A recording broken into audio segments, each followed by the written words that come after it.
محبت کے دو لفظوں میں ساری باتیں قربان ہیں. بڑے بڑے ادیبوں کی فصاحت و بلاغت قربان ہے. ہر کبھی ان کے محبت میں کہ حضور کا انہوں نے رویہ بیان کیا.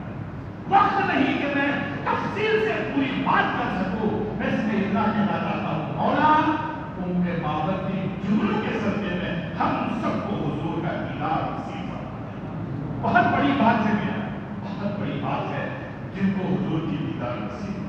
کیا کہتے ہیں تو یہاں حضور کی انہوں نے تعریف کہ دور سے کچھ لوگ ایسے ہوتے ہیں دور سے بڑے اچھے معلوم ہوتے ہیں اور قریب سے اچھے نہیں معلوم ہوتے.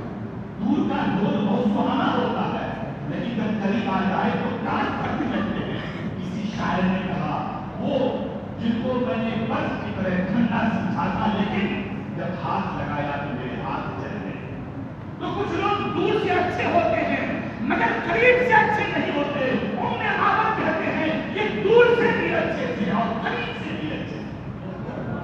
اللہ یہ ساری بات محبت اپنے شوہر کو سنا دی. اس کا شوہر کہتا ہے کہ دیکھو اب میں بکریاں دور لے کر نہیں جاؤں گا, آس پاس کی پہاڑی میں رہوں گا. اب کبھی دوبارہ مبارک آ جائے تو دیر نہ کرنا, مجھے بلا لینا, میں بھی مبارک سے ملنا چاہتا ہوں. سبحان اللہ, کیا محبت بڑی باتیں ہیں. خدا کی قسم بار بار دل مچل جائے گا حضور کی اس حدیث کو سنتے ہیں, مچل جائیں گے آپ. تو اب عالم یہ ہو گیا ہے کہ ابو محمد جب کبھی بھی بکریوں کا ریوڑ لے کے شام کو گھر آتا اور ام محمد روٹی وغیرہ پیش کرتی تو ابو محمد کا روٹی رہنے کو بعد میں کھائیں گے, پہلے مبارک کی باتیں سناؤ, پہلے مبارک کی باتیں سناؤ کہ مبارک کیسا تھا. ام محمد بتاتی, اس کا ایک چھوٹا بیٹا بھی تھا, وہ کہتا ہے وہ بتاؤ نا مبارک نے کیسے بکری کے پیٹھ پر ہاتھ پھیرا, مبارک کیسے مسکراتے تھے, مبارک کے بات کرنے کا انداز کتنا نرالا تھا اور ان کا ساتھیوں کا ادب کیسے کرتے تھے. یعنی روزانہ ان کا معمول ہو گیا جب ان میں محبت کھانا پیش کرتی ابو محمود کے محبت کہتا کھانا رہنے دو بعد میں کھائیں گے, پہلے مجھے مبارک کی باتیں سناؤ. اگر میں آسان لفظوں میں کہہ دوں تو روزانہ ان میں محبت کے گھر میں محفلیں میلاد ہوا کرتی ہیں. حسن محمد کے ذکر کرنا ہی تو محفلیں میلاد ہے. آج ہم یہاں بیٹھے کیا کر رہے ہیں, یہ گنہگار آپ کے سامنے بیٹھے کیا کر رہا ہے, حضور کے بھروسہ کی زندگی کو پڑھ رہا ہے. تو روزانہ ان کے گھر میں محفلیں, ابھی پھر کیا ہوگا کہ ان کے ماں باپ کو گھر کے سودا لینے کی ضرورت پیش آئی اور وہ سودا لینے کے لیے قریب کی بستی میں چلی گئی. سودا نہیں ملا, چلتے چلتے آگے بڑھے مدینہ شریف چلی گئی. وہ مدینے کے بازار میں سودا خرید رہی تھی کہ ادھر سے آگے کے ابو بکر صدیق گزرے. ابو بکر صدیق گزرے, ان نے ماما نے نہیں دیکھا, ان کے بیٹے نے دیکھ لیا. اب بیٹے کی خوشی کی کوئی انتہا نہیں. عربی کے الفاظ ہیں فصاحت کس یا امہ حاضر کرو کرانا مار مبارک. اپنی کے دھو بننا چاہ رہا ہے اس کی جو مبارک کے ساتھ وہ بچہ کہہ رہا ہے. ام محمد نے سودا چھوڑا, حضرت ابو بکر صدیق کے پیچھے دوڑ پڑی اور پوچھتی ہے اے مبارک, یعنی تم تو مل گئے, مبارک کہاں ہے. اب حضرت ابو بکر صدیق پریشان کیا نہیں کس مبارک کا پتہ پوچھ رہی ہے. تو انہوں نے کہا وہی جس نے بکری کے پیٹھ پر ہاتھ پھیرا. حضرت ابو بکر صدیق سمجھ گئے تو میں آؤ میں تمہیں مبارک کے کاشان نبوت دینے چلتا ہوں. حضور صلی اللہ علیہ وسلم صحن مسجد نبوی میں تشریف فرما تھے. ام محمد گئی, ان کا بیٹا گیا, حضور کی خدمت میں بیٹھے, حضور نے اسلام کی دعوت پیش کی, اسلام قبول کیا. اب دونوں ماں بیٹے پھر شام کو اپنے گھر کی طرف روانہ ہو گئے.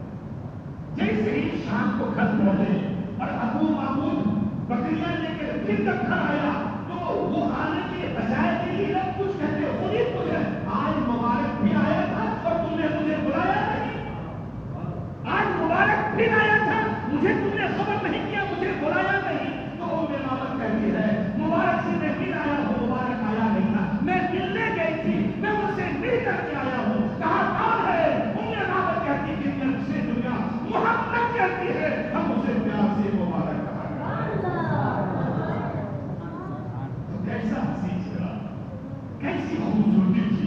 دیکھنے والے کہا کرتے ہیں اللہ اللہ، یاد آتا ہے خدا دیکھ کے صورت دیکھی۔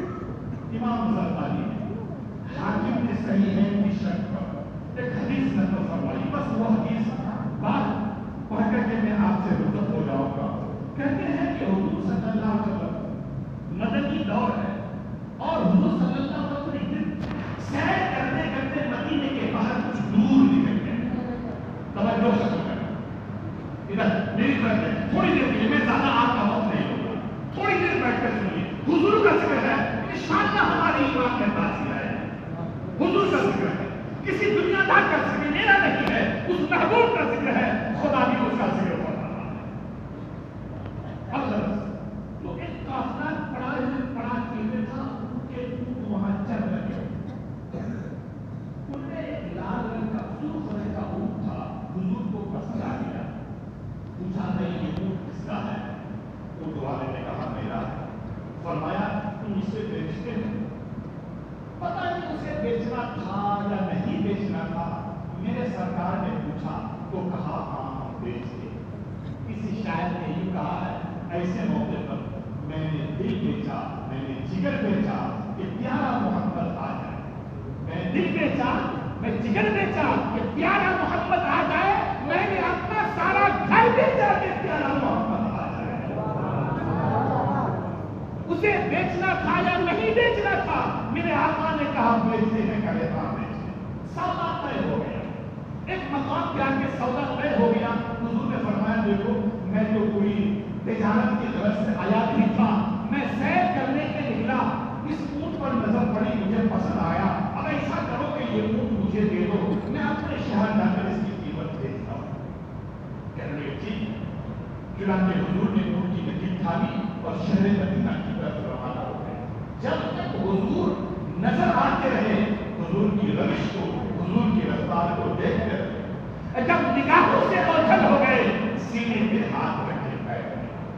تھوڑی دیر کے بعد لوگوں نے چہرے بولنا شروع کیا، ایک آدمی آیا اور تم نے تیر کی اونٹ اس کے ہاتھ میں دیا، وہ بھی ادار نہ تم نے اس کا پتہ پوچھا، نہ انہوں نے تمہیں بتایا، کیا کم از کم پتہ پوچھے نا۔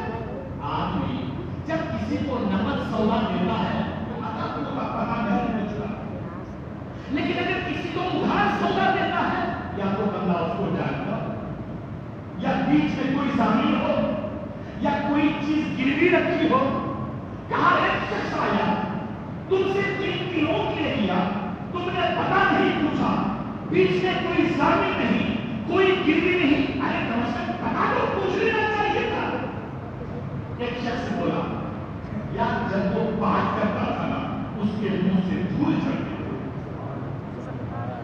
ان کے منہ سے پھول جھڑتے تھے، زبان کی سرخ کینچی سے ہزاروں پھول نکلتے تھے۔ ایک نے کہا یار میں ان کی آنکھوں کو دیکھا، کیا حسن تھا، کیا آنکھیں تھی، میں تو ان کی آنکھیں ہی دیکھتا رہ گیا۔ تیسرا بولا یار جب وہ مسکراتے تھے، سامنے کی پہاڑوں پر ان کے چہرے کا عکس پڑتا تھا، میں اس منظر کو ہی دیکھتا رہ گیا۔ تیسرا بولا کچھ بھی ہو، اس نے اپنے حسن کا جادو جگا کر تم سے تمہارا قیمتی اونٹ ہتھیار لے کر چلا گیا۔ اتنا جب بولا نا تو اس قافلے کے سردار کی بیوی نے خیمے کا پردہ سرکایا اور بولی انا ضامنۃ لثمن جلالہ۔ قافلے کے سردار کی بیوی کہتی ہے اگر وہ قیمت دینے نہ آیا تو میں ضمانت دیتی ہوں، مجھ سے کچھ قیمت لے لینا، مگر خبردار ان کے بارے میں ایک بات کہنا۔ قافلے کے سردار کی بیوی، یہ لوگ اسے دیکھتے کہ تم اسے جانتی ہے؟ واللہ میں بھی نہیں جانتی، واللہ میں بھی نہیں جانتی، پھر تم ضمانت کس بات کی دے رہی ہو؟ وہ خاتون کہتی ہے جب تم لوگ سودا کر رہے تھے میں نے پردے کی اور سے ان کا چہرہ دیکھا تھا، خدا کی قسم ایسا چہرے والا جھوٹ بول ہی نہیں سکتا، جھوٹ بول ہی نہیں سکتا ہے۔ ایسا کسی چہرہ تھا میرے سرکار۔ ایک دن